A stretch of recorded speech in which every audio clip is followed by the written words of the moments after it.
So let's talk about one of the oldest forms of storytelling out there, the biography. I mean, how do you even begin to capture a person's entire life, all the ups, the downs, the big moments, and turn it into one single compelling story? Well, that's exactly what we're going to figure out. It seems like a huge task, right? To take decades of someone's life, all their experiences and feelings, and just boil it all down. But you know what? There's actually a pretty clear method to it, a structure that people have used for ages. And we're going to break that down right now. Okay, so let's start at square one. Before we can even think about building a life story, we need to get the foundation right.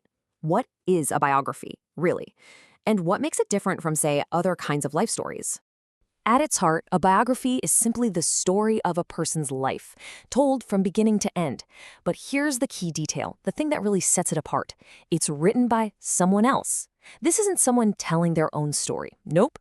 This is an author looking in from the outside, piecing together the puzzle of that person's journey using research, interviews, you name it.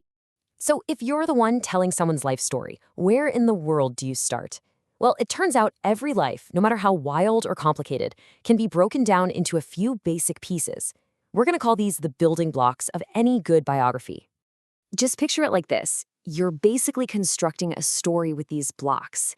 Each block is a key fact, or a big event, like a birthday, a college degree, a huge achievement, a marriage. And when you start arranging them in the right order, a full picture of that person's life starts to take shape. Screwed. The first blocks you always lay down are the basic facts. Let's take Albert Einstein, for example. We start simple. Where was he born? When? What did he do? What was his family life like? When and where did he die? These details give us the frame, the skeleton of his life. Okay, once you have those basics down, you add the moments that really define who they were, their major accomplishments. These are the things that make them stand out, the reason we're reading about them in the first place. For Einstein, winning the Nobel Prize in 1921 is a perfect example. That's a huge event that's central to his whole story. So, these are the essential building blocks you're going to find in just about any biography. They give you the structure of the story. But the real art isn't just listing these facts. It's about connecting them to tell a meaningful story about who that person really was. All right, we've got our building blocks. But how do we actually stick them all together to make a story that flows? Well, for that, we need a very specific tool from our grammar toolkit. This is how we bring the past to life. Since a biography is all about a life that's already happened, it's almost always written in the past tense. Simple, right? So instead of saying someone is a scientist, we say they was a scientist. Instead of she wins an award, it becomes she won an award. It's a small change, but it's super powerful. It instantly puts you, the reader, in the right time frame, looking back on history. And these are the words that do all the heavy lifting. Verbs like was born, graduated, worked, and won, they're like the linguistic glue that holds the whole timeline together. They connect all our building blocks and push the story forward, moving us from one big moment to the next. Okay, I think we've got the theory down. We have our blocks, and we have the glue to stick them together. So now let's see what this looks like in a real-world example. Let's take a look at the life of the legendary Turkish artist Barış Manço. This timeline shows it perfectly. See how each point is a key building block? And they're all connected by those past tense verbs we were just talking about. He was born, he moved, he graduated, he got married, and eventually he died. It creates the super clear chronological map of his life's journey.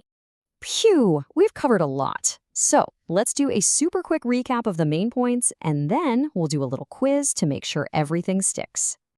So, to sum it all up, a biography is a life story told by someone else. It's built with key facts like birth, education, and career, and it's pretty much always told using the past tense. It's a really structured way to understand a person's life and their impact on the world. All right, let's test that knowledge. First question, nice and easy. What is a biography? You got it. It's the story of a person's life, and super important, it's written by another person. Okay, next up, what's the grammatical tense that really drives the whole story forward in a biography? Yep, the past tense. Because all the events have already happened. We're always looking back. And for the final question, can you name just one of those building blocks we talked about? Any key piece of information you'd use to tell a life story? If you said anything like birth date, education, profession, awards, or even death, you are absolutely correct. Any of those are the essential pieces you need. So there you have it, the basic recipe for telling a life story. It's such a powerful way to understand history, one person at a time. And that makes me wonder, if you had the chance to write a biography, whose life story would you want to tell?